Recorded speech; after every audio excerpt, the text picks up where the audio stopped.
Welcome back to another story on Infidelity Tales Lab. Before we begin, tell us, where in the world are you watching from? Now, let's dive into today's story. Chapter 1. The Perfect Facade. The morning sun filtered through the pristine windows of the Jackson family home in suburban Denver, casting long shadows across the hardwood floors.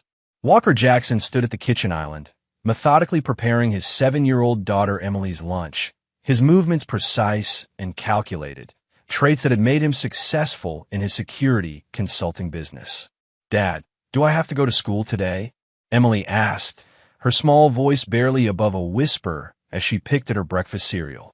Walker studied his daughter's face, noting the dark circles under her eyes that had been growing more pronounced since they'd moved into this house 6 months ago. Emily had always been bright and talkative, but lately, she'd become withdrawn, spending most of her time alone. "Of course, sweetheart. Education is important," Walker replied, though something in his gut told him there was more to her reluctance than typical childhood complaints. His wife, Letha Jackson, breezed into the kitchen wearing a perfectly pressed business suit, her blonde hair immaculately styled. At 34, she still turned heads wherever she went, something Walker had once taken pride in. Now, he noticed how she avoided his gaze, how her phone seemed permanently attached to her hand. "I'll be late tonight," Letha announced, grabbing her coffee cup without looking at either of them. "Big client meeting." Walker nodded, though he'd noticed these big client meetings had become increasingly frequent. Letha worked as a marketing director for a mid-sized firm downtown, a job that had never required such extensive overtime before. "Which client?" Walker asked casually, but Letha was already heading toward the garage. "The Morrison account," she called back, her voice slightly too high. "Adrian thinks we might land the contract if we present tonight." Adrian. Walker had heard that name mentioned more often lately. Adrian Potts, the creative director at Letha's firm, was supposedly spearheading several major campaigns. Walker made a mental note to research Mr. Potts more thoroughly. After Letha left, Walker helped Emily gather her backpack, noticing how she carefully avoided the family room where her older brother Kyle usually watched morning cartoons. Kyle, their 15-year-old, had been different lately too, defensive, argumentative, and oddly protective of his mother. "Emily, is everything okay at school?" "At home?" Walker asked, kneeling to her level. Emily's eyes darted around nervously before she shook her head. "Everything's fine, Daddy." But Walker Jackson hadn't built a successful security firm by ignoring his instincts. 20 years of military service and another 10 running background checks and threat assessments for high-profile clients had taught him to read people, to spot lies, to identify vulnerabilities. His own family, it seemed, was full of them. As he drove Emily to school, Walker's mind wandered to the changes he'd observed over the past months. The new house had been Letha's idea. A fresh start, she'd called it. Bigger, more expensive, in a better neighborhood. They could afford it, thanks to Walker's thriving business, but the timing had struck him as odd. Why the sudden urge to move from the home they'd built together? Then there were the small things, new clothes, expensive perfume, a sudden interest in yoga classes that required special outfits and equipment. Letha had always been image conscious, but this felt different, more secretive. After dropping Emily off, Walker returned home to find Kyle getting ready for school. The teenager barely acknowledged his father's presence, grabbing his backpack and heading for the door. "Kyle, wait," Walker called out. "We need to talk." "About what?" Kyle's tone was defensive, his shoulders tense. "About your attitude lately. About your mother. About this family." Kyle's face flushed red. "There's nothing to talk about. Everything's fine. Is it?" Walker stepped closer to his son, noting how Kyle's eyes shifted away. "Because from where I'm standing, it looks like everyone in this house is keeping secrets." "Maybe you should ask Mom about secrets," Kyle muttered, then immediately looked like he regretted saying it. "What does that mean?" "Nothing. I'm late for school." Kyle bolted for the door, leaving Walker standing alone in the foyer of a house that suddenly felt more like a stage than a home. Walker spent the rest of the morning in his home office, ostensibly working on client files, but his mind kept returning to Kyle's parting comment. As a former Army intelligence officer, Walker had learned to trust his instincts, and right now, Every instinct was screaming that something was very wrong with his family. He pulled out his laptop and began what he did best: investigation. Adrian Potts was 38, divorced, no children. He joined Letha's firm 8 months ago, right around the time she'd started suggesting they needed more space, a bigger house, a fresh start. The timeline was suspicious, but Walker needed more than coincidence. He opened a secure program he used for client work, one that could track digital footprints, and began mapping out patterns. Letha's credit card statements showed charges at restaurants Walker didn't recognize, shopping trips she'd never mentioned, and a concerning pattern of purchases at a boutique hotel downtown. His phone buzzed with a text from Letha: "Meeting running long. We'll be very late. Don't wait up." Walker stared at the message, noting the timestamp. It was barely noon. That evening, Walker ordered pizza for himself and Emily. Kyle had texted that he was eating at a friend's house, another recent development. As they sat in the dining room, Walker noticed Emily pushing her food around her plate, her appetite non-existent. "Emily, you've barely eaten anything today. Are you feeling sick?" "No, Daddy." She looked up at him with eyes far too serious for a 7-year-old. "Can I ask you something?" "Of course, sweetheart. You can ask me anything. Do you love Mommy?"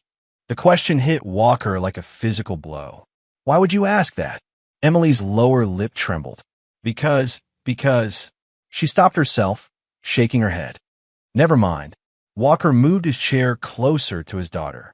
"Emily, if something is bothering you, you can tell me. I'm here to protect you, to protect our family. But I can't help if I don't know what's wrong." Emily stared at her plate for a long moment, then whispered, "Sometimes I hear things at night. Things that make me scared." "What kind of things?" "Voices. In Mommy's room." "But you're supposed to be at work," and Kyle says. Emily clamped her hand over her mouth, eyes wide with fear. Walker's blood ran cold. "Kyle says what, sweetheart?" "That I shouldn't tell you. That it would hurt your feelings." Walker forced his voice to remain calm, though inside he felt something dark and primal stirring. The same cold fury that had made him so effective in the military, that had helped him survive missions that broke other men. "Emily, you never have to keep secrets that make you scared. Especially not from me. Do you understand?" Emily nodded, tears forming in her eyes. "But I don't want to make you sad, Daddy." Walker pulled his daughter into his arms, holding her close while his mind raced through possibilities, each one worse than the last. His wife was having an affair. His son was covering for her. And his 7-year-old daughter was being forced to keep secrets that were eating her alive.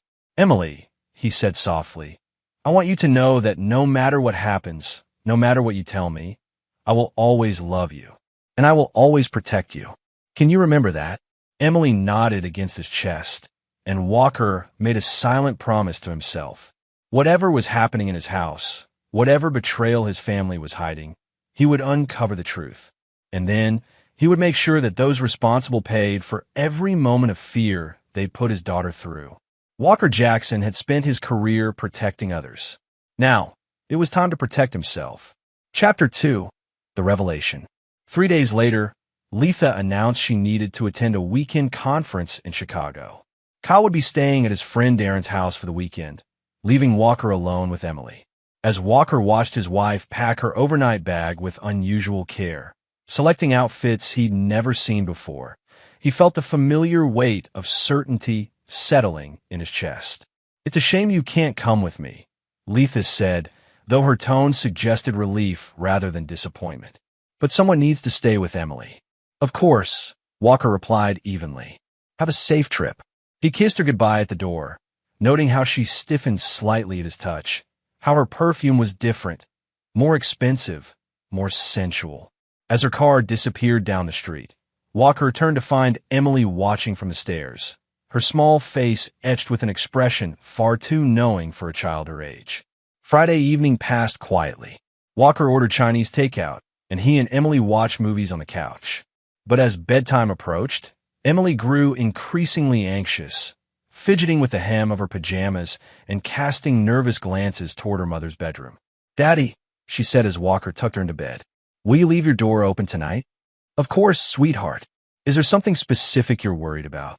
Emily bit her lip, clearly wrestling with something. "Sometimes, when Mommy's here, there are bad dreams. but they're not really dreams. Walker sat on the edge of her bed, his heart breaking for his daughter while rage built like a storm in his chest. Emily, do you want to tell me about these dreams? She shook her head quickly. Kyle said if I tell, it would break up our family. He said you'd leave us. Kyle is wrong, Walker said firmly. I would never leave you, Emily. Never. But if something is scaring you, I need to know about it so I can make it stop. Emily studied his face for a long moment, searching for something. Finally, she whispered, tomorrow, when Kyle's not here. I'll show you. Walker kissed her forehead, his mind already working through possibilities. I'll be right here, sweetheart. You're safe. Saturday morning dawned gray and cold. Walker made pancakes while Emily sat at the kitchen counter, pushing them around her plate. She'd been unusually quiet since waking up, her eyes following Walker's every movement as if memorizing them. Daddy, she said suddenly, are you going to work today? No, sweetheart. I'm staying home with you. What? Because... Emily slid off her stool and walked to the window overlooking the backyard. Because I need to show you something. But first, I need to tell you something else. Walker turned off the stove and gave Emily his full attention. Okay, I'm listening. Emily's voice was barely above a whisper. Kyle knows about Mommy's secret. He helps her sometimes. What kind of help? He tells her when you're coming home early. He listens to your phone calls. And Emily's voice broke. He gets angry at me when I ask questions. The betrayal hit Walker like a physical blow. His own son, the boy he'd raised, taught to throw a football, helped with homework, was actively working against him. The cold fury that had been building for months crystallized into something harder, more focused. Emily, I want you to know that what Kyle is doing is wrong. You're not supposed to keep secrets that make you scared or sad. Do you understand? Emily nodded, tears streaming down her face. Are you mad at me? Never. Walker knelt in front of his daughter, gently wiping her tears. I'm proud of you for being brave enough to tell me. Now, what did you want to show me? Emily took his hand, her small fingers trembling as she led him toward the master bedroom. Walker's chest tightened as they approached the door. He'd been sleeping in the guest room lately, claiming work stress was making him restless. Mommy does her homework in the bathroom, Emily said, her voice matter-of-fact. She sits on the floor with her computer and talks to someone. She thinks I don't know, but I can hear her through the wall. Walker's blood ran cold. Their master bathroom shared a wall with Emily's room. What kind of things does she say? She talks about you, about how you don't understand her, about how she deserves better. Emily's voice grew smaller, and she says mean things about me and Kyle sometimes. That we're complications. Walker's hands clenched into fists. Using their own bathroom as a private space to conduct an affair was bad enough, but to speak negatively about their children, to make Emily feel unwanted, was unforgivable. Emily, when does Mommy usually do this homework? When you're supposed to be sleeping, or when you're out of town. Sometimes during the day, when Kyle and I are at school. Emily looked up at him with eyes that held too much knowledge. Daddy, is Mommy going to leave us? Walker felt something break inside his chest. His 7-year-old daughter was living in constant fear of abandonment, while his wife conducted an affair mere feet from their children's bedrooms. The disrespect, the cruelty of it, was staggering. Emily, I want you to listen to me very carefully. Whatever happens between your mother and me, I will never let anything bad happen to you. You are the most important thing in my life. Do you believe me? Emily nodded, throwing her arms around his neck. I love you, Daddy. I love you too, sweetheart. More than you could ever know. As Walker held his daughter, he felt the last vestiges of the man he'd been. The trusting husband, the naive father, die a quiet death. In their place rose something harder, colder, more calculating. He thought of his military training, of the missions where mercy had been a luxury he couldn't afford, of the times when survival had required absolute ruthlessness. Letha Jackson had made a critical error. She turned their children into weapons against him, forced Emily to live in fear, and corrupted Kyle into becoming an accomplice. That was where she'd crossed the line from mere infidelity into something unforgivable. Emily, I need you to do something for me, Walker said, pulling back to look at his daughter. I need you to write down everything you remember about Mommy's bathroom homework. Times, dates, things she said. Can you do that? Emily nodded solemnly. Will it help? Yes, sweetheart. It will help me protect you. As Emily went to get paper and crayons, Walker stepped into the master bathroom. He'd noticed Letha had been more possessive of this space lately, always closing the door, cleaning it herself instead of letting their housekeeper handle it. Now he understood why. He examined the room with professional eyes, noting the positioning, the acoustics, the sight lines. If Letha was conducting video calls from here, she'd need good lighting and minimal background noise. He tested the sound levels, confirming that conversation in this bathroom would indeed carry to Emily's room through the shared wall. His phone buzzed with a text from Letha. Conference is amazing. Learning so much. Miss you both. Walker stared at the message, noting the timestamp. According to his research, there was no marketing conference in Chicago this weekend. Letha was lying, and she wasn't even being careful about it anymore. He opened his laptop and began documenting everything Emily had told him, cross-referencing it with credit card statements, phone records, and travel patterns. The picture that emerged was damning. A months-long affair conducted with callous disregard for their children's well-being. But Walker needed more than evidence of infidelity. He needed to understand the full scope of the betrayal, identify all the players, and plan his response accordingly. Because this wasn't just about adultery anymore. This was about a woman who traumatized their daughter and corrupted their son in service of her selfish desires. Walker Jackson had built his career on protecting people from threats they couldn't see coming. Now, it was time to become the threat that Letha and Adrian Potts would never see coming. Emily returned with her drawings and carefully written notes, her 7-year-old handwriting spelling out dates and times with heartbreaking precision. As Walker reviewed her documentation, he felt the final pieces of his old life fall away. The war for his family had begun, and Walker Jackson had no intention of losing. Chapter 3: The Investigation. Monday morning arrived with the pretense of normalcy. Letha returned from her conference with a fake tan and a guilty smile, regaling them with stories about marketing strategies and networking events that Walker knew were fabrications. Kyle watched his father carefully across the breakfast table, his teenage face a mask of poorly concealed anxiety. "How was your weekend with Emily?" Letha asked, buttering her toast with studied casualness.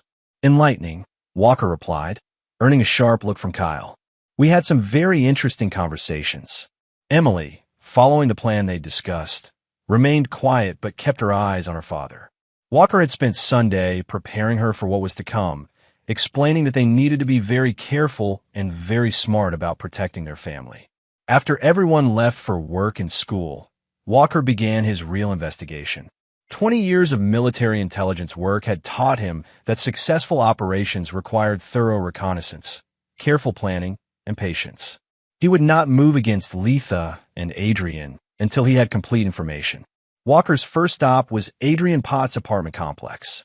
Using skills he'd honed tracking targets in Afghanistan, Walker conducted surveillance on the building, noting entry and exit patterns, security measures, and resident behaviors. Adrian lived in an upscale development downtown, the same area where Letha's credit card showed those mysterious hotel charges. Walker's phone contained tracking software he'd originally developed for client protection services. With a few modifications, it could monitor location data, call logs, and text messages. That evening, while Letha showered, Walker cloned her phone data onto his secure server. The results were devastating and illuminating in equal measure. Letha and Adrian had been communicating since her first day at the new job 8 months ago. The early messages were professional, but within weeks they'd escalated to explicit sexual content. Walker read through months of conversations where his wife had complained about their marriage, their children, and their life together with shocking viciousness. "Walker has no imagination," she'd written. "He thinks providing for us financially is the same as being a real husband. I need someone who understands passion. Emily is so needy lately," another message read. "Sometimes I think we had kids too young. They're holding us back from really living." But the messages about Kyle were the most disturbing. "Kyle knows about us, and he's fine with it. He actually said he thinks his father is boring and that I deserve to be happy. Smart kid, he gets it. Walker felt bile rise in his throat. Letha hadn't just corrupted Kyle. She'd made him an active participant in her deception. His 15-year-old son had been groomed into betraying his own father. The phone records revealed that Letha and Adrian spoke multiple times daily, often while Walker was in the same house. Credit card statements showed expensive dinners, hotel stays, and shopping trips that coincided with Walker's business travel. They'd been using his absence, his hard work providing for the family, as opportunities to conduct their affair. But the most damning evidence came from Letha's cloud storage account. Walker found hundreds of photos and videos, including intimate recordings made in their family bathroom, the same space Emily could hear from her bedroom. The violation was so complete, so intentional, that Walker felt something fundamental shift inside him. That night, as Letha slept beside him, or pretended to sleep, Walker lay awake planning. His military training had taught him that effective warfare required understanding your enemy's weaknesses, their support structures, and their escape routes. Letha and Adrian had made several critical errors that would facilitate their destruction. First, they documented everything electronically, creating a digital trail that would serve as irrefutable evidence. Second, they'd involved Kyle, creating a witness whose loyalty could be turned. Third, they traumatized Emily, giving Walker not just motivation, but moral justification for extreme measures. Over the next week, Walker built comprehensive profiles on both targets. Adrian Potts was ambitious but careless, recently divorced due to his own infidelity, and deeply in debt despite his impressive salary. He'd been embezzling small amounts from client accounts to fund his lifestyle, something Letha either didn't know or chose to ignore. Walker also discovered that Adrian had a history of targeting married women at his previous jobs, a pattern that suggested this wasn't love, but predatory behavior. Armed with this information, Walker began planning phase 2 of his operation. Friday evening, Walker announced he would be traveling to Portland for a client meeting the following week. "How long will you be gone?" Letha asked, though her excitement was poorly concealed. 3 days, Monday through Wednesday. Walker watched Kyle's reaction carefully. His son immediately reached for his phone, no doubt planning to share this intelligence with his mother. The betrayal stung, but it also provided opportunity. That weekend, Walker had a difficult conversation with Emily about what was going to happen to their family. He explained that Mommy had been lying to them, that she had been talking to another man in ways that wives weren't supposed to, and that their family would need to change. "Will you still be my daddy?" Emily asked, her eyes wide with fear. "Always," Walker promised. "But we might need to live in a different house, just you and me. Would that be okay?" Emily considered this seriously. "Will I still see Kyle?" Walker's jaw tightened. "Kyle has some decisions to make about who he wants to be. But no matter what, I will always take care of you." On Sunday night, Walker made his final preparations. He'd already moved their important assets to accounts Letha couldn't access, documented her affair with overwhelming evidence, and consulted with a divorce attorney who specialized in high-conflict cases involving child custody. But those were just legal maneuvers. Walker's real plan was something else entirely, a form of justice that would ensure Letha and Adrian paid for every moment of fear they'd put Emily through, every lie they'd told, every violation of trust they'd committed. As Walker packed his bag for the fake business trip, Letha could barely contain her anticipation. "I'll miss you," she said, kissing him goodbye with lips that had been on another man. "I'm sure you will," Walker replied, knowing it would be the last lie she ever told him. 20 minutes after leaving the house, Walker doubled back and parked in a surveillance position where he could monitor his own home.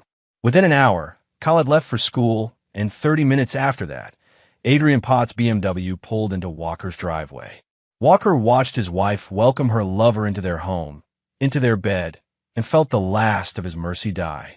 He'd given Letha every opportunity to come clean, to show remorse, to consider their children's well-being.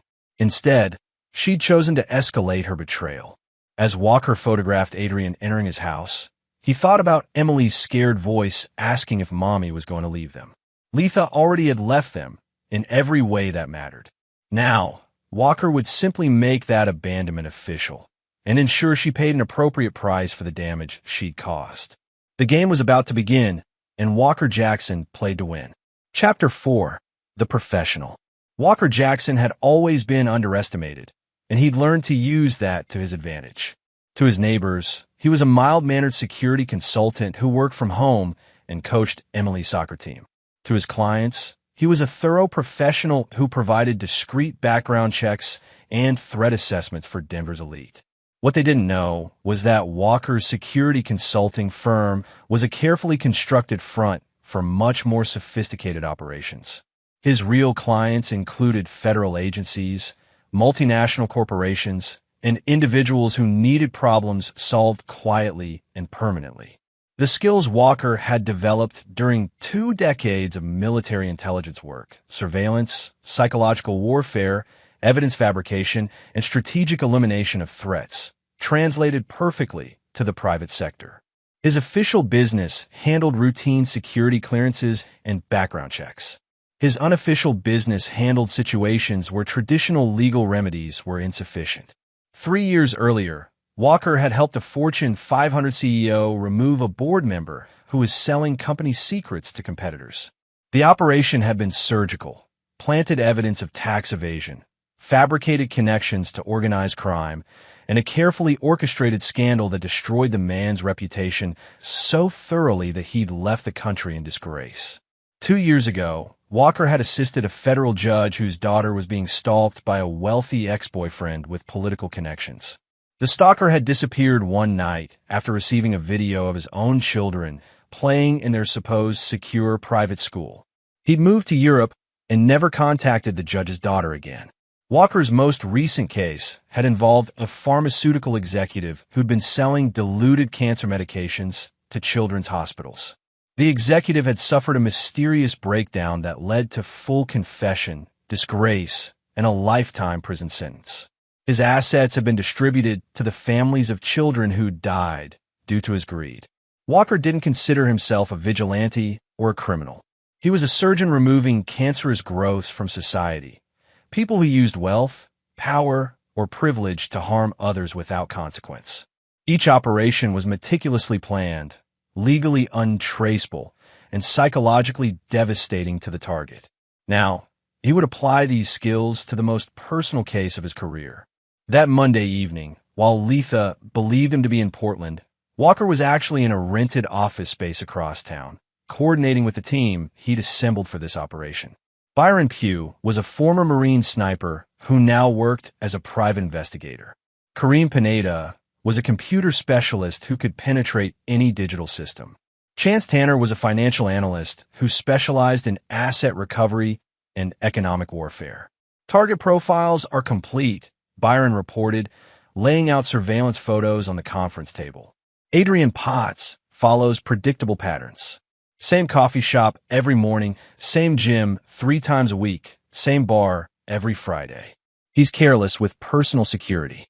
Kareem pulled up data on his laptop. His financial situation is worse than we initially thought. He's leveraged to the limit on credit cards, has a second mortgage on his apartment, and his ex-wife is demanding increased alimony payments. He's definitely skimming from client accounts to stay afloat. Chance nodded approvingly. Financial pressure makes people stupid. We can use that. Walker studied the assembled intelligence. What about weaknesses? Psychological vulnerabilities? Classic narcissist, Byron replied. Believes he's smarter than everyone around him. Has a history of leaving digital evidence because he thinks he's untouchable. The pattern with your wife isn't unique. He's done this before. Elaborate. Kareem pulled up a series of photos and documents. Adrian Potts has targeted married women at 3 previous jobs. Always the same pattern. Professional relationship escalates to emotional affair, then sexual relationship. Then he convinces them to leave their husbands for him. Once they're divorced and available, he loses interest and moves on. Walker felt cold fury settle in his chest. So Letha isn't special to him. She's just another mark. Exactly. He's a predator who targets financially stable married women. He uses them for sex, money, and professional advancement, then discards them once they've outlived their usefulness. The revelation added another layer to Walker's rage. Letha wasn't just betraying their family for love. She was being manipulated by a sociopath who saw her as a temporary resource to exploit. What's his endgame with Letha? Walker asked. Byron consulted his notes. Based on his previous patterns, he'll string her along until she divorces you and give him access to half your assets. He'll probably convince her to invest in some scheme he's running, drain her financially, then disappear when someone more attractive comes along. Walker thought about Emily's fearful questions, about Kyle's misguided loyalty, about the months of lies and manipulation. Adrian Potts wasn't just destroying Walker's marriage. He was systematically dismantling Walker's family for profit. Timeline, Walker asked. He's accelerating, Chance reported. Letha has been researching divorce attorneys online. She's also been looking at apartments in Adrian's neighborhood and investigating private schools for Emily. She's planning her exit strategy. The irony wasn't lost on Walker. Letha was planning to take Emily away from the father who loved her and place her in the hands of a man who saw children as complications. Over Walker's dead body. Gentlemen, Walker said, his voice taking on the tone he'd used when briefing special operations teams in Afghanistan, we have a complex target set with multiple objectives. Primary goal is the complete destruction of Adrian Potts, financial, professional, and social. Secondary goal is ensuring Letha Jackson faces appropriate consequences for child endangerment and psychological abuse. Tertiary goal is protecting Emily Jackson from further trauma. Rules of engagement? Byron asked. No physical violence unless absolutely necessary for defensive purposes. No illegal activities that can be traced back to us. Everything must appear to be natural consequences of their own actions. Walker paused, his expression hardening. But within those parameters, there are no limits. I want them destroyed so thoroughly that they serve as a warning to anyone who might consider harming my daughter. Kareem grinned. I like this job already. Over the next 2 hours, Walker outlined a multi-phase operation that would systematically dismantle Adrian and Letha's lives while protecting Emily and giving Kyle one final chance to choose the right side. Phase 1 would involve exposing Adrian's embezzlement to his firm and the authorities, destroying his career and creating legal jeopardy that would make him radioactive to Letha. Phase 2 would focus on Letha herself, using her own documented statements and actions to build an irrefutable case for sole custody of Emily while ensuring she lost access to any marital assets.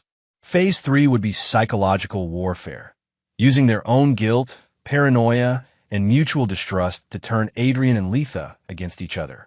Phase 4 would be the end game, complete social and financial ruin for both targets, with Walker emerging as the clearly innocent victim of their cruelty.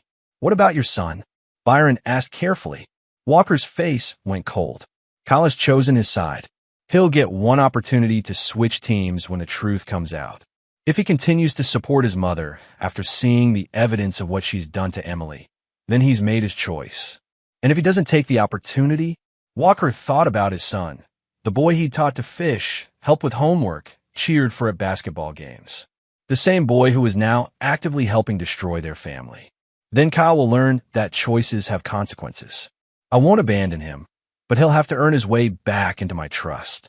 And he'll do it while watching what happens to people who betray me. As the meeting concluded, Walker felt the familiar calm that came before a complex operation. Everything was in motion now. By the time Letha realized what was happening, it would be too late to stop it. Walker's phone buzzed with a text from his wife. Missing you. Hope Portland is going well. Emily asks about you constantly. Walker almost laughed at the irony. Emily wasn't asking about him. She was worried about what would happen when Mommy's lies finally caught up with her. But that worry would end soon. Walker Jackson was coming home, and he was bringing justice with him. Chapter 5. Gathering the Storm. When Walker returned from his business trip, he found his house transformed into a stage set for deception. Fresh flowers filled the vases. Letha had cooked his favorite meal, and the atmosphere practically hummed with artificial domesticity. Welcome home. Letha greeted him with an enthusiastic kiss, her performance flawless except for the guilt in her eyes. How was Portland? Productive, Walker replied, noting how Kyle watched the interaction from the doorway with poorly concealed anxiety. Very productive. Emily ran to him with genuine excitement, wrapping her arms around his waist. Daddy, I missed you so much. I missed you too, sweetheart. Walker lifted his daughter, catching Letha's flash of irritation at Emily's obvious preference for her father. Did you have fun while I was gone? Mommy had friends over, Emily said innocently. But Kyle said I had to stay in my room. Walker saw Kyle's face flush red, while Letha forced a bright smile. Just some colleagues from work. You know how boring adult conversations can be. That evening, while Letha showered, Walker reviewed the intelligence his team had gathered during his absence. Kareem had installed sophisticated monitoring equipment throughout the house, capturing everything that had occurred during Walker's absence. The evidence was damning. Adrian had spent 2 full days in Walker's home, in Walker's bed, eating Walker's food. They discussed their future together, including plans to convince Emily that Walker was unstable and unsuitable for custody. Most disturbingly, they talked about Kyle as an asset to be managed rather than a child to be protected. The kid's totally on board, Adrian had said, unaware he was being recorded. Hates his old man, thinks I'm cool. He'll testify that Walker was never around, never paid attention to the family. Perfect character witness. What about Emily? Letha had asked. Kids adapt. She'll forget about Daddy soon enough when she sees how much better life can be. Walker saved that recording to a secure server. When the custody hearing came, a judge would hear Adrian discussing his plans to erase Emily's father from her life. But Walker's most valuable intelligence came from an unexpected source. Byron surveillance had captured a heated argument between Adrian and an unknown woman in the parking lot of Adrian's apartment complex. Facial recognition identified her as Hillary Daniel, Adrian's ex-wife. He owes me $30,000 in back alimony, Hillary had told Byron when he'd approached her as a private investigator hired by concerned parties to investigate Adrian's finances. The bastard claims he's broke, but I know he's hiding money somewhere. He always is. Hillary had been more than happy to provide information about her ex-husband's financial crimes, his history of targeting married women, and his pattern of manipulation and abandonment. She'd also mentioned that Adrian had been bragging about his current score, a wealthy consultant's wife who was planning to leave her husband. He's already spending her money, Hillary had revealed. New clothes, expensive dinners, a weekend trip to Vegas he couldn't afford otherwise. He thinks he's hit the jackpot. Walker realized that Adrian had been using Letha's credit cards to fund their affair, technically theft, since the cards were in Walker's name and unauthorized by him. Another felony to add to the growing list. More importantly, Hillary had agreed to help expose Adrian's crimes in exchange for Byron's assistance in recovering her stolen alimony payments. She had financial records, photographs, and documented evidence of Adrian's embezzlement schemes dating back years. By Thursday, Walker had assembled a comprehensive dossier that would destroy Adrian Potts personally, professionally, and legally. But he needed to coordinate the timing carefully to maximize psychological impact while protecting Emily from collateral damage. That evening, Walker had a carefully scripted conversation with Kyle. Son, we need to talk about your mother. Kyle's defensive walls went up immediately. What about her? I think you know more about what's been happening in this house than you're letting on. Walker kept his voice calm, non-accusatory. I think you've been put in an impossible position, and I want to help you. I don't know what you're talking about. Walker pulled out his tablet and showed Kyle a single photograph. Adrian's car in their driveway, while Walker was supposedly in Portland. Kyle's face went white. Dad, I can explain. Kyle, I need you to listen very carefully. Your mother is having an affair with Adrian Potts. She's been using our family home to conduct this relationship. She's been lying to all of us for months, and she's been planning to take Emily away from me. Kyle started to protest, but Walker held up a hand. I know she's told you that I'm the problem, that I don't understand her, that she deserves better. She's also told you that keeping her secrets is protecting our family. But Kyle, I need you to understand something. The man your mother is involved with is not who she thinks he is. Walker showed Kyle the financial records Hillary had provided, the evidence of Adrian's pattern with other married women, and the recordings of Adrian discussing Kyle and Emily as pawns to be manipulated.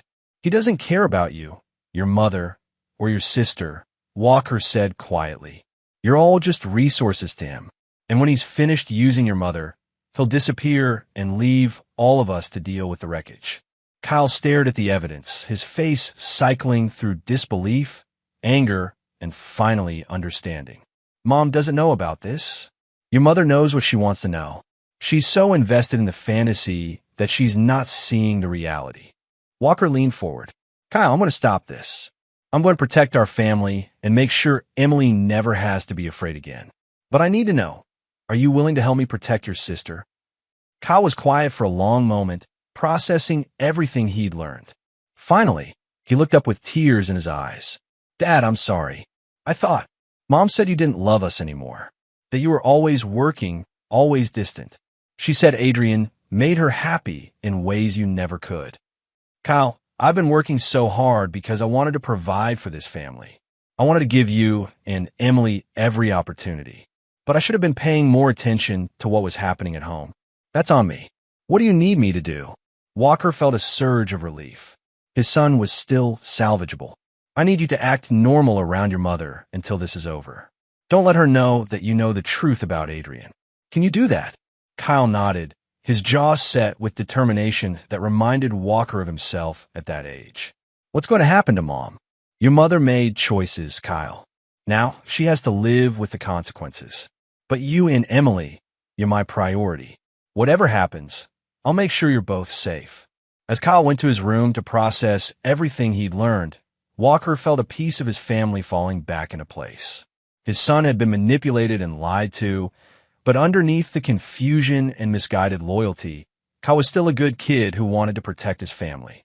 Now Walker had to make sure that when everything came crashing down, Emily and Kyle would be standing safely beside him while Letha and Adrian faced the ruins of their own making. The storm was gathering, and Walker Jackson controlled the weather. Chapter 6. The Trap is Set. Friday evening brought another of Letha's spontaneous work dinners. Walker watched her prepare for the evening with meticulous care. New dress, expensive perfume, jewelry he'd bought her for their anniversary, being worn for another man. Don't wait up, she said, kissing him goodbye with practiced deception. This client is really high maintenance. I'm sure they are, Walker replied, knowing that Adrian was indeed high maintenance, just not in the way Letha intended. After Letha left, Walker gathered Emily and Kyle in the living room. It was time for the final phase of preparation. Kids, I need to tell you something important about what's going to happen this weekend. Emily curled up against his side while Kyle sat forward, alert and ready. Since their conversation 2 days earlier, Kyle had been a different person, more mature, more protective of Emily, and visibly angry at how he'd been manipulated. Sunday, some things are going to change in our family, Walker continued. People are going to learn the truth about what's been happening here, and it's going to be very difficult for everyone. Will Mommy be in trouble? Emily asked in a small voice. Walker chose his words carefully. Mommy made some choices that hurt our family, sweetheart. When grown-ups make bad choices, there are consequences. But I want you to know that none of this is your fault, and you're going to be safe no matter what happens. Emily nodded solemnly while Kyle reached over to squeeze her hand. The bond between the siblings had strengthened considerably since Kyle learned the truth about his mother's affair. What do you need us to do? Kyle asked. Tomorrow is Saturday. Your mother will probably want to spend time with both of you.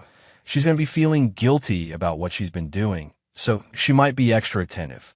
I want you both to be polite and normal, but you don't have to pretend to be happy if you're not. What about Sunday? Kyle pressed. Sunday, we're going to have some visitors. People who need to see our family situation for themselves. Emily, do you remember the nice judge we talked about? The one who helps decide where children should live. Emily nodded. Walker had prepared her carefully for the custody evaluation that would take place, explaining that sometimes judges needed to make sure children were safe and happy. She's going to come here with some other people, and they're going to ask you questions about how you feel living here. I want you to tell them the truth about everything, about being scared at night, about the secrets you were told to keep, about anything that made you worried or sad. Can you do that? Will it help? Emily asked. Yes, sweetheart. It will help make sure you never have to be scared in your own home again. Kyle looked troubled. Dad, what about Mom? I know she lied to us, but she's still our mother. Walker had been dreading this question, but Kyle deserved an honest answer. Kyle, your mother is going to face consequences for her choices. She's going to lose things that were important to her. But here's what I need you to understand. Everything that happens to her is the result of what she chose to do. You didn't cause it, Emily didn't cause it, and I didn't cause it. Your mother caused it when she decided to put her affair ahead of her children's well-being. Will we ever see her again? Emily asked. I don't know, sweetheart. That will depend on whether your mother can learn from her mistakes and become the kind of person who puts her children first. Right now, she's not that person. You don't understand. Adrian was helping us. He was going to make sure Emily and I were financially secure when Letha stopped herself, realizing what she'd almost admitted. When you what, Letha? When you left me and took my daughter to live with a man who embezzles money from cancer charities. The silence on the other end of the line was deafening. Judge Blake raised her eyebrows at this new information. Letha, are you there? Walker, please. We need to talk. There are things you don't understand about our marriage, about what I need about. Letha, I'm here with Judge Blake from Family Court, representatives from Child Services, and FBI agents investigating Adrian's crimes. If you have something to say about our marriage or our children, this would be an excellent time to say it. Another long silence. Then, Letha's voice, smaller and more desperate. You planned this. You knew about Adrian and you set him up. No, Letha. Adrian set himself up when he decided to steal money from his clients. You set yourself up when you decided to conduct an affair in our family bathroom, while our daughter tried to sleep next door. I simply documented the evidence and made sure the appropriate authorities were informed. What about Emily? What about our family? Walker looked at his daughter, who was coloring at the kitchen table while Kyle helped her. Both children finally relaxed and peaceful in their own home. Emily is fine, Letha. She's safe. She's not scared anymore. And she's surrounded by people who put her welfare ahead of their own selfish desires. As for our family, you destroyed that when you chose Adrian over your children. Walker, please. I made mistakes, but we can fix this. We can go to counseling. We can... Letha, there's no we anymore.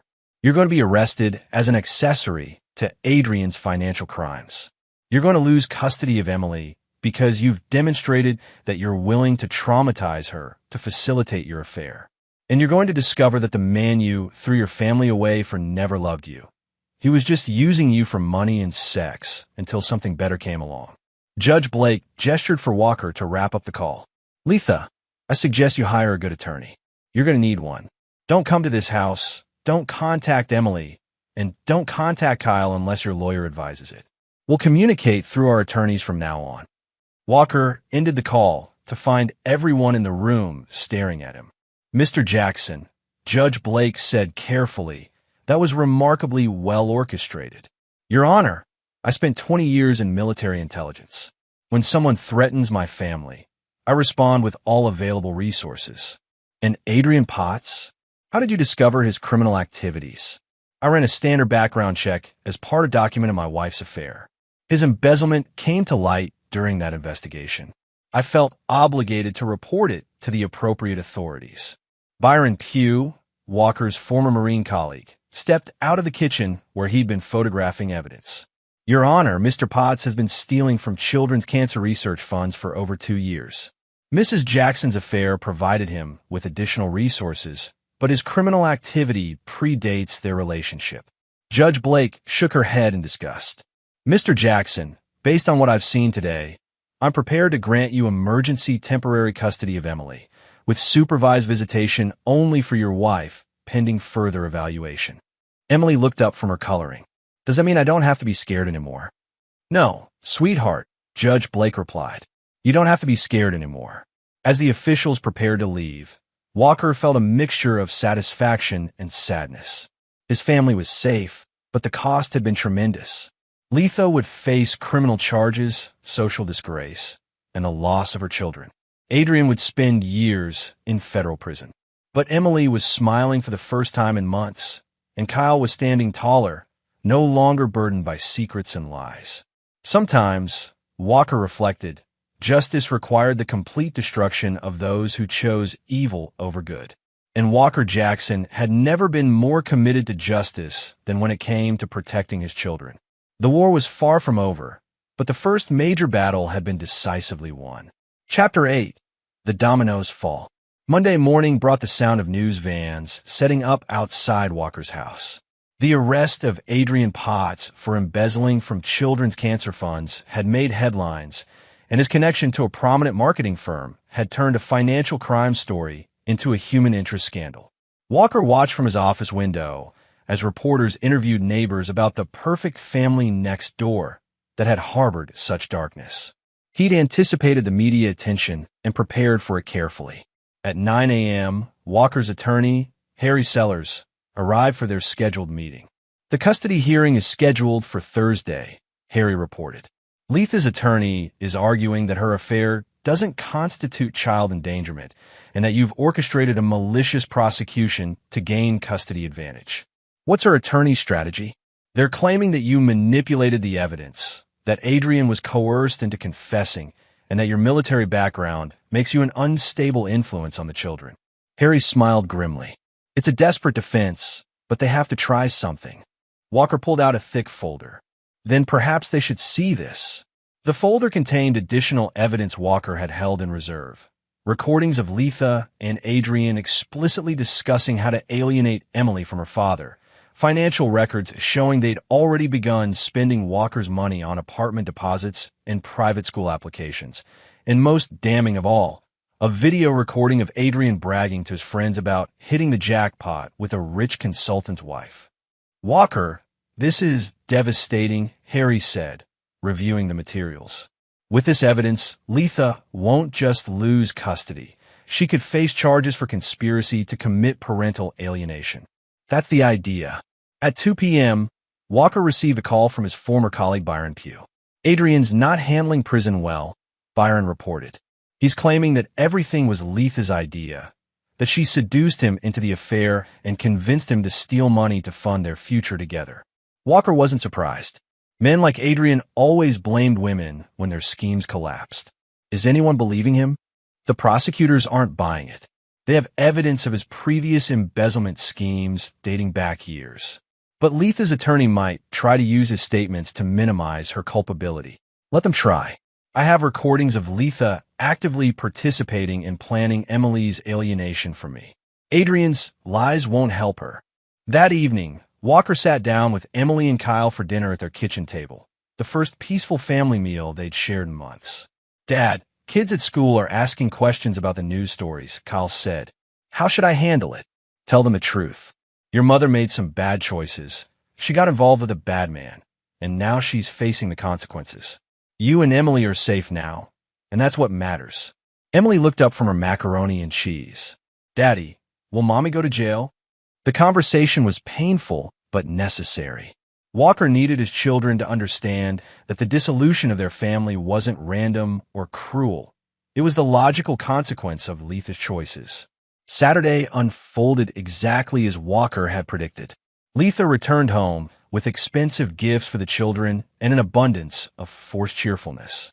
She insisted on taking them shopping, cooking their favorite meals, and spending quality time together that felt more like a performance than genuine family bonding. Emily played along politely, but stayed close to Walker whenever possible. Kyle was civil but distant, his new understanding of his mother's manipulation making her attention feel hollow and manipulative. Walker spent the day making final preparations. His legal team was standing by with completed divorce papers, custody motions, and evidence packages. His financial advisor had secured all marital assets and accounts that only Walker could access. His security team had documented months of Letha's deception and Adrian's criminal activity. Most importantly, Walker had coordinated with Family Court Services to conduct an emergency custody evaluation based on evidence of emotional abuse and child endangerment. The evaluation would take place Sunday afternoon, giving the court professionals an opportunity to see the family dynamics firsthand before Letha had time to craft a defense. Sunday morning arrived gray and cold. matching Walker's mood as he watched Letha prepare for another work commitment. "I have to meet with Adrian about the Morrison project," she announced, not even bothering to maintain the pretense that Adrian was just a colleague anymore. "I'm sure you do," Walker replied. "Take your time. Take all the time you need." Letha looked at him sharply, something in his tone setting off alarm bells. "What's that supposed to mean?" "It means that I hope you and Adrian have a very productive meeting. I hope you discuss all the plans you've been making together." For the first time in months, Letha looked genuinely afraid. "Walker, what are you talking about?" "I'm talking about the fact that I know everything, Letha. About Adrian, about the affair, about the lies, about your plans to take Emily away from me. I know all of it." Letha's face went white, then red, then calculating. "You're being paranoid. Adrian and I are just—" "Letha, stop." Walker's voice was quiet but filled with such cold authority that Letha actually stepped backward. "We both know what you've been doing. The question now is what you're going to do about it. What do you want?" Letha asked, her voice barely above a whisper. "I want you to go meet with Adrian. I want you to discuss your future plans together. And I want you to think very carefully about what kind of mother abandons her daughter's emotional needs to pursue an affair with a man who sees children as complications." Letha grabbed her purse and keys with shaking hands. "This isn't over, Walker." "No," Walker agreed. "It's not, but it will be very soon." As Letha's car disappeared down the street, Walker turned to find Emily and Kyle watching from the stairs. "Is today the day, Dad?" Kyle asked. "Yes, son. Today is the day everything changes." Walker gathered his children close, knowing that in a few hours, their family would never be the same. But also knowing that for the first time in months, Emily would go to sleep without fear, and Kyle would understand the difference between loyalty and enabling. The trap was set, the evidence was overwhelming, and Walker Jackson was ready to remind everyone why he'd never lost a war. Chapter 7. The Reckoning Begins. At precisely 2 p.m., 3 black sedans pulled into Walker's driveway. The first car carried Judge Evelyn Blake, who would be conducting the emergency custody evaluation. The second carried representatives from Colorado Child Protective Services. The third carried 2 FBI agents investigating financial crimes in the marketing industry. Walker had choreographed this moment carefully. While Letha was at Adrian's apartment, believing she was safe in her secret world, the real world was about to crash down around both of them. "Mr. Jackson," Judge Blake extended her hand as she approached the front door. "Thank you for accommodating this emergency evaluation. I understand there are serious concerns about child endangerment. Your Honor, I appreciate you taking this matter seriously. My daughter has been living in fear in her own home for months." As the officials entered, Walker noticed Kyle take Emily's hand, positioning himself protectively beside his sister. The siblings had grown closer since learning the truth, united in their need to protect each other from the chaos their mother had created. Judge Blake, a stern woman in her 50s with kind eyes, knelt to Emily's level. "Hello, Emily. I'm Judge Blake. I'm here to make sure you're safe and happy. Is it okay if we talk?" Emily nodded, looking to Walker for reassurance. "Daddy says you help children who are scared." "That's right, sweetheart. Can you tell me about times when you've been scared here at home?" What followed was heartbreaking and damning. Emily, with the clarity that only children possess, described months of whispered conversations that kept her awake, strange men's voices in her mother's room, and a fear that her family was going to break apart. She told the judge about being forced to keep secrets that made her stomach hurt, about her brother's anger and confusion, and about feeling safest when her father was home. Kyle's testimony was even more devastating. As a teenager, he could articulate the psychological manipulation he'd endured, the way his mother had positioned him as a weapon against his father, and the guilt he'd felt for betraying the one parent who'd actually put the children's welfare first. "She told me Dad didn't love us anymore," Kyle said, his voice breaking. "She said he was just staying for the money and that we'd be better off without him. She made me believe that keeping her secrets was protecting Emily. But Emily was getting more scared every day, and I didn't know what to do." Judge Blake's expression grew more serious with each revelation. "Kyle, did your mother ever ask you to lie about your father's behavior or character?" "Yes, ma'am. She wanted me to tell people that Dad was never home, that he ignored us, that he had anger problems. None of it was true, but she said it would help her get custody of Emily. The child services representatives took detailed notes while photographing Emily's bedroom, specifically documenting how the sound carried from the master bathroom where Letha had conducted her affairs. The evidence of deliberate emotional abuse was overwhelming. At 3:30 p.m., Walker's phone rang. Letha's name appeared on the screen. "Answer it," Judge Blake instructed, "but put on speaker." "Hello, Letha."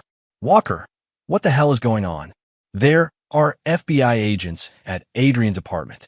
They're arresting him for embezzlement and fraud." Walker met Judge Blake's eyes. "I'm sorry to hear that, Letha. Where are you?" "I'm at the police station. They want to question me about financial irregularities at my company." "Walker, you have to help me. This is all some kind of mistake." "Is it?" Walker's voice was calm, controlled. "Because I have evidence that Adrian has been using credit cards in my name without authorization." "That's theft, Letha." Walker had been dreading this question, but knew he had to answer honestly. "I don't know, sweetheart. That will depend on what the judge decides. But I want you to understand that whatever happens to Mommy is because of choices she made, not because of anything you did wrong." "I know," Emily said solemnly. "Judge Blake explained that to me. She said sometimes grown-ups make bad choices and have to go to timeout, but it's not the children's fault." Kyle reached over and ruffled his sister's hair. "That's right, Em. And Dad and I are going to make sure you never have to worry about grown-up problems again." Walker felt a surge of pride watching Kyle step into his role as protective big brother. The crisis had forced Kyle to mature quickly, but it had also revealed the young man of character Walker had always hoped his son would become. Wednesday brought more devastating news for Letha's defense. Adrian's ex-wife, Hillary Daniel, had provided prosecutors with evidence that Adrian had been planning to defraud Letha from the beginning. He'd approached Hillary weeks before his arrest, bragging about his long con on a wealthy married woman who was going to fund his escape from debt. "He told me he was just waiting for her to divorce her husband and get half his assets," Hillary had testified. "Then he was going to convince her to invest in some fake business venture, disappear with the money." He called her the perfect mark, financially naive and emotionally desperate. The revelation that Adrian had never loved Letha, that she destroyed her family for a man who saw her as nothing more than a source of income, added psychological devastation to her legal troubles. Thursday morning arrived with Walker, Kyle, and Emily preparing for the custody hearing that would determine their family's future. "Remember," Walker told his children, "just tell the truth about how you feel and what you've experienced. The judge needs to understand what we've all been through." Judge Blake's courtroom was packed with reporters, social workers, and legal observers. The case had become a referendum on parental responsibility and the protection of children from selfish adult behavior. Letha's attorney argued that Walker had orchestrated an elaborate frame-up, that his military background made him controlling and manipulative, and that children belonged with their mothers regardless of temporary lapses in judgment. Walker's attorney systematically destroyed each argument with evidence. He showed that Walker had only documented crimes that were already occurring, that his military service involved protecting innocents rather than harming them, and that Letha's temporary lapse had involved months of psychological abuse directed at a 7-year-old child. When Emily testified via closed-circuit television from the judge's chambers, her simple honesty was devastating. "I was scared all the time," she told Judge Blake. "I didn't understand why Mommy was always whispering to strange men, why she got angry when I asked questions, and why Kyle was so sad. I just wanted my family to be normal again." Kyle's testimony was equally powerful. As a teenager, he could articulate the manipulation he'd endured and the relief he felt when the truth finally came out. "My mother turned me into a weapon against my father," Kyle said. "She made me believe that protecting her secrets was protecting our family. But she was actually destroying our family. And I was helping her do it without understanding what was happening." The coup de grace came when Walker played the recording of Adrian discussing Emily and Kyle as complications to be managed rather than children to be protected. Judge Blake's verdict was swift and comprehensive. Walker was granted sole custody of Emily, with Letha's visitation rights suspended pending completion of parental fitness evaluations and psychological counseling. Kyle, as a minor but old enough to express preference, chose to remain with his father. But Judge Blake wasn't finished. "Mrs. Jackson," she said, addressing Letha directly, "you have committed one of the most egregious violations of parental responsibility I've seen in 20 years on this bench. You deliberately exposed your minor daughter to psychological trauma to facilitate an extramarital affair. You corrupted your teenage son into becoming an accomplice in deception and betrayal. And you plan to remove both children from their father based on fabricated allegations of unfitness." Letha sat stone-faced as Judge Blake continued. "Your actions constitute child emotional abuse, conspiracy to commit parental alienation, and accessory to financial fraud. I am referring this matter to the district attorney for criminal prosecution. Until such time as you can demonstrate genuine remorse and undergo extensive psychological rehabilitation, you are prohibited from unsupervised contact with either child." As the courtroom cleared, Walker felt a mixture of relief and sadness. Justice had been served, but the cost to everyone involved had been enormous. Emily and Kyle would grow up without their mother unless Letha chose to do the hard work of becoming the parent they deserved. Adrian would spend years in federal prison, his life destroyed by his own greed and predatory behavior. But Walker's children were safe, the truth had been revealed, and the family he'd fought to protect was finally free from fear. The war was over, and Walker Jackson had won. Chapter 9. New Beginnings.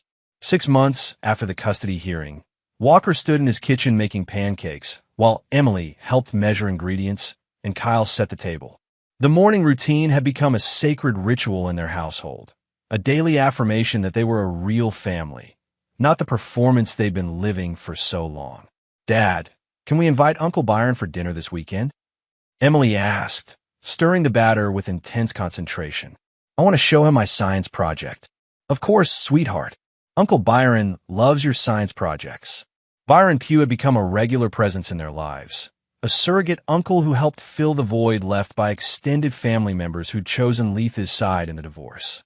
Walker hadn't minded losing fair-weather relatives who couldn't understand why he'd fought so hard to protect his children. Kyle looked up from arranging silverware. "Dad, I got accepted to the engineering program at Colorado State. Full scholarship." Walker felt a surge of pride. Kyle had channeled his guilt and anger over the family crisis into academic achievement, earning straight A's and impressive SAT scores that attracted attention from several universities. "That's fantastic, son. I'm proud of you. It's because of everything you taught me about integrity and taking responsibility for my actions. I won't make the same mistakes Mom made." Walker placed a gentle hand on Kyle's shoulder.